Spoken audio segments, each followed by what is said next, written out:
দুদিনের ব্যবধানে রাজ্যে আসছেন প্রধানমন্ত্রী এবং কেন্দ্রীয় স্বরাষ্ট্রমন্ত্রী।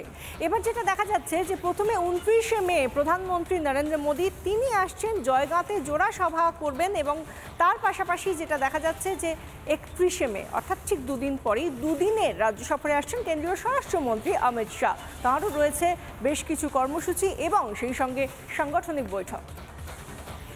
22 तारीख के हमले के जवाब में हमने 22 मिनट में आतंकियों के 9 सबसे बड़े ठिकाने तबाह कर दिए।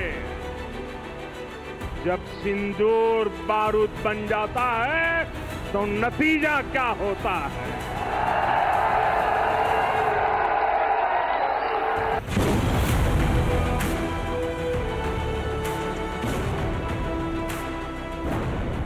অপারেশন সিঁদুরের পর বিকানেরে প্রথম জনসভা, সেখানে পাকিস্তানের উদ্দেশ্যে এভাবেই হুঙ্কার ছেড়েছিলেন নরেন্দ্র মোদী। পশ্চিম প্রান্তের রাজস্থান থেকে এবার পূর্ব প্রান্তের বাংলা। আগামী বৃহস্পতিবার আলিপুরদুয়ারের জয়গাঁয়ে আসছেন প্রধানমন্ত্রী। ভুটান সীমান্তবর্তী এই এলাকা ভৌগোলিক দিক থেকে অত্যন্ত গুরুত্বপূর্ণ। ভুটানের পাশাপাশি খুব কাছেই রয়েছে বাংলাদেশ। ভারতীয় বায়ুসেনার হাসিমারা ছাউনিও কাছাকাছি। আলিপুরদুয়ারই উত্তর পূর্ব ভারতের প্রবেশপথ। এই জেলারই একদিকে রয়েছে চিকেন স্নেক।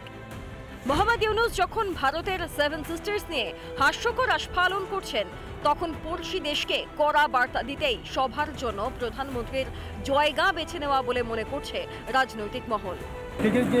বিভিন্ন রকম জিনিসপত্র কিন্তু চলে এসেছে আলিপুরদুয়ার প্যারেড গ্রাউন্ড মাঠে এবং বিজেপি নেতৃত্বরা রয়েছে, তারা কিন্তু আলিপুরদুয়ার প্যারেড গ্রাউন্ড মাঠ কিন্তু তারা পরিদর্শন করছেন। অপারেশন সিন্দুরের পরে প্রথমবার আমাদের মাননীয় প্রধানমন্ত্রী পশ্চিমবঙ্গে, উত্তরবঙ্গে বলুন, আলিপুরদুয়ারে আসছেন। তো সকল মানুষ ওনাকে দেখার জন্য, শোনার জন্য কিংবা তাকে স্বাগত জানার জন্য উৎসাহী হয়ে বসে আছে। ভূকৌশলগতভাবে এরকম একটি জায়গাতে প্রধানমন্ত্রী জনসভায় কি বলেন, শত্রু দেশগুলির প্রতি কি বার্তা দেন, আমরা অপেক্ষা করে আছি। 29শে মে প্রশাসনিক ও জনসভা করবেন প্রধানমন্ত্রী। তার ঠিক দুদিনের মাথায় বঙ্গে আসছেন কেন্দ্রীয় স্বরাষ্ট্রমন্ত্রী। দুদিনের সফরে সাংগঠনিক বৈঠক করবেন অমিত শাহ।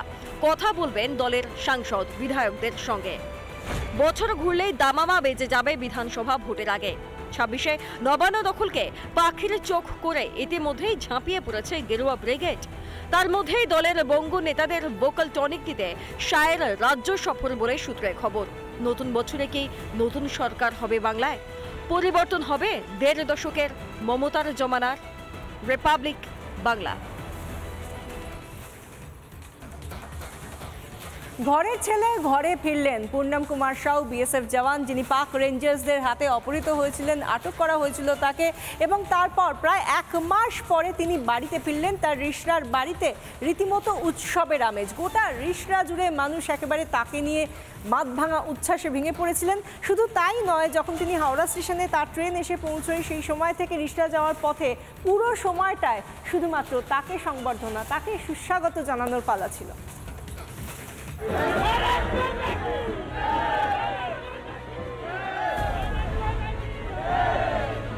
পাকিস্তানে 22 দিনের বন্দি জীবন, দেশে ফেরার 9 দিন পর ঘরে ফেরা।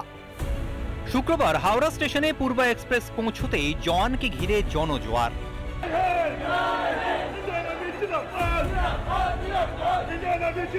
ফুলমালায় বরণ পিকে সাউকে, পরিয়ে দেওয়া হয় তেরঙ্গা উত্তরীয়, ওঠে মুহুর্মুহু স্লোগান।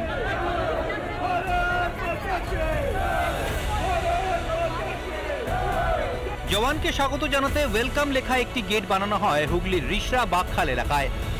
তৈরি রাখা হয় হুড খোলা গাড়িও। ব্যান্ড পার্টির সহযোগে বাগখাল থেকে র্যালি করে বাড়ির উদ্দেশ্যে রওনা দেন পূর্ণম।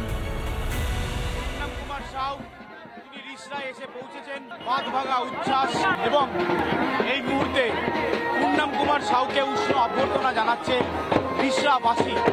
তাকে হুড খোলা জিপে করে পূর্ণম সাউকে নিয়ে যাওয়া হচ্ছে তার বাড়িতে। 3 কিলোমিটার রাস্তা, একেবারে পূর্ণম কুমার সাউকে উষ্ণ অভ্যর্থনা দেওয়া হচ্ছে। ঘরের ছেলেকে ঘরে ফিরতে দেখে আনন্দে কেঁদে ফেলেন পূর্ণমের বাবা। ছাড়িয়ে পাকিস্তান থেকে নিয়ে এসে তার জন্য আমি ধন্যবাদ। আপনার চোখের জলটা বোধহয় আজকে গোটা দেশের চোখের জল, আনন্দের। আমি খুশি আছি আমি ছেলে আমার বাড়িতে এসে আছে, আবার ছেলে আবার দেশের জন্য রক্ষা করার জন্য যাবে। দেশবাসীর এই বিপুল ভালোবাসা উচ্ছ্বাসকে ধন্যবাদ জানান বীর পূর্ণম। এত লোকের ভালোবাসা কি বলবেন? এত লোক আপনাকে ভালোবাসছে, এত লোকের ভালোবাসা কি বলবেন? ওনাদের ধন্যবাদ বলছি, ওনার জন্য আমি ইন্ডিয়াতে वापस চলে আসলাম।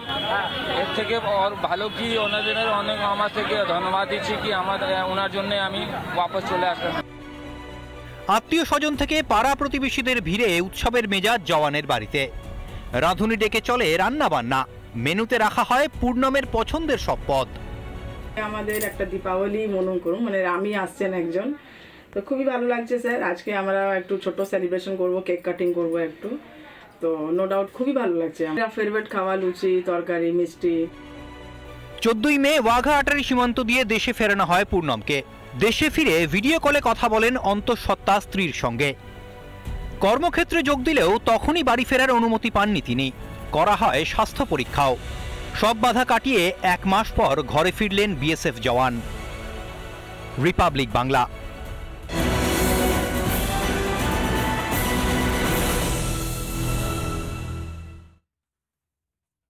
নানা ধরনের কন্টেন্ট দেখার জন্য লাইক করুন, শেয়ার করুন আমাদের ফেসবুক পেজ, সাবস্ক্রাইব করুন আমাদের ইউটিউব চ্যানেল।